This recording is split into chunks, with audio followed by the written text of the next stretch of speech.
ఇప్పుడంటే భారతదేశం అతి పెద్ద ఆర్థిక వ్యవస్థ. ప్రపంచంలోనే 4వ అతి పెద్ద ఆర్థిక వ్యవస్థగా ఎదిగింది. కానీ ఒక టైంలో ఏం జరిగిందంటే అనేది ఒక కథ స్టార్ట్ అవుతుంది. ఆ కథ స్టార్ట్ చేసేది మన హీరోయిన్ మధుబాల గారు. వాళ్ళ మనవడికో కొడుకుకో చెప్తూ ఉంటుంది. ఏంటి ఇప్పుడేదో ఒక ఆర్థిక వ్యవస్థ కుప్పకూలిపోయినప్పుడు ఏదో టీవీలో న్యూస్ వస్తుంటే 30 సెకండ్స్ రీల్కి కూడా పనికిరాని దీన్ని తీసుకొచ్చి ఒక 10 నిమిషాల పాటు ఒక వీడియో చేసేసారు ఈ మీడియా వాళ్ళు అని చెప్పేసి ఒక అతను తిడుతూ ఉంటాడు. తిడుతుంటే లేదు ఇప్పుడు నీకు అలా అనిపిస్తుంది, కానీ చాలా ఇంపార్టెంట్ విషయం.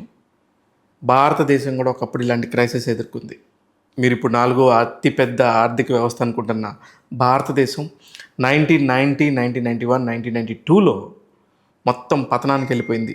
అసలు ఏమైపోతారు, ప్రజలు ఏమైపోతారు, బ్యాంక్రప్సీ. అసలు బ్యాంక్రప్ట్ అవుతే ఎలాంటి పరిస్థితి వస్తుంది? ఒక పక్క మితిమీరిన అసలంటే తినటానికి కూడా తిండి లేని పరిస్థితి వస్తుంది, అలాగే ఉండటానికి ఇల్లు లేని పరిస్థితి వస్తుంది, మొత్తం దుర్భిక్షం, అసలు చాలా ఘోరంగా ఉంటుంది పరిస్థితి అని చెప్పేసి అప్పటి ఒక ఐఏఎస్ ఆఫీసర్ ఒక ఆర్టికల్ రాస్తే ఆ ఆర్టికల్ చదివి ఒక ప్రధానమంత్రి దగ్గరికి వెళ్ళిపోతుంది ఆ ఆర్టికల్. ఆ ప్రధానమంత్రి డైరెక్ట్గా అతన్ని పిలిపించి రిజర్వ్ బ్యాంక్ ఆఫ్ గవర్నర్గా చేస్తే ఎలా ఉంటుంది? ఇది ఒక ఫైనాన్షియల్ థ్రిల్లర్.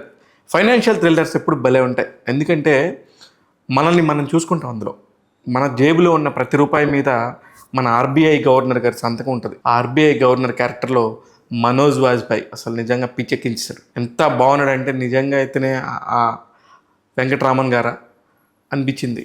ఎస్ వెంకటరామన్ అని మనకి తమిళనాడుకి సంబంధించిన ఒక ఐఏఎస్ ఆఫీసర్ని డైరెక్ట్గా అసలు సంబంధమే లేకుండా తీసుకెళ్ళి ఆర్బీఐకి గవర్నర్గా చేసేస్తారు. అప్పుడున్న పరిస్థితుల ప్రభావంతో అప్పుడున్న గవర్నమెంట్ కాంగ్రెస్ సపోర్ట్తోని ఏర్పడిన ఒక ప్రభుత్వం.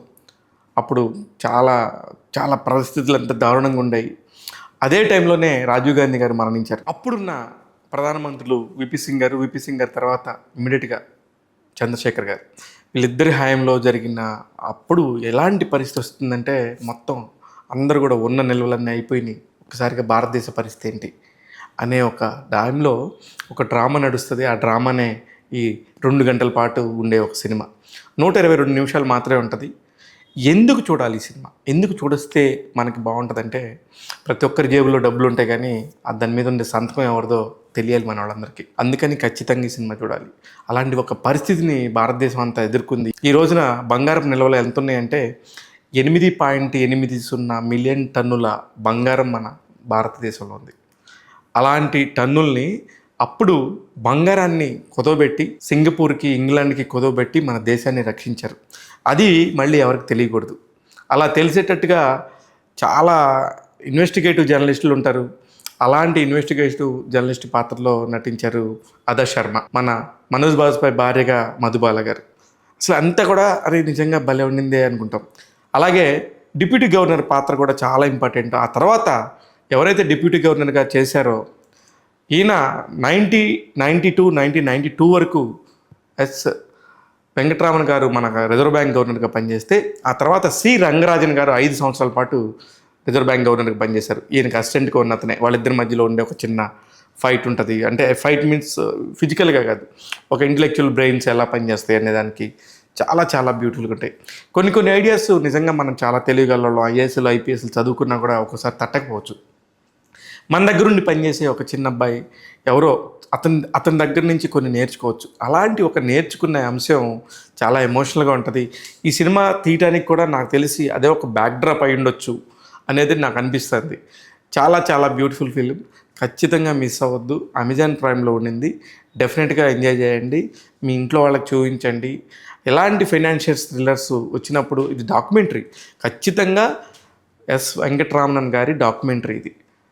ఆయన బయోపిక్ అని కూడా అనుకోవచ్చు. అంటే ఒక డాక్యుమెంటరీకి సంబంధించిన కథే. ఒక పర్టికులర్ సిచ్యువేషన్లో ఒక 2 yearsకి సంబంధించిన నిడివికి ఆర్బీఐ గవర్నర్గా ఆయన ఎలా పనిచేశాడు, ఎలా వచ్చాడు అన్నదానికి మాత్రమే ఇది కొనసాగింపు, కానీ బయోపిక్ కానీ అలాగా మొత్తం అతని జీవితానికి సంబంధించింది కాదు. అందుకే డెఫినెట్గా ఆ 2 yearsలో భారతదేశం ఎదుర్కొన్న సంక్షోభం, ఆర్థిక సంక్షోభాలు ఎలా ఉంటాయి, ఎలాంటి పరిస్థితులు ఉన్నాయి, రాజకీయంగా ఎంత తీవ్ర గందరగోళంలో ఉన్న పరిస్థితి, అనిశ్చితి. ఇప్పుడు ప్రధానమంత్రి టైం పీరియడ్ 5 సంవత్సరాలని అందరికీ తెలుసు. కానీ ఒక 5-6 సంవత్సరాల్లోనే ఒక 5-6 ప్రధానమంత్రులు మారారు మీకు గుర్తుంటే కనుక. అలాగే అప్పుడే వచ్చిన వాళ్ళే ఈ విపి సింగ్ కానీ, చంద్రశేఖర్ గారు కానీ, అలాగే దేవగౌడ గారు కానీ, పివి నరసింహారావు గారు కానీ, ఆ టైంలోనే రాజీవ్ గాంధీ గారు మరణించారు.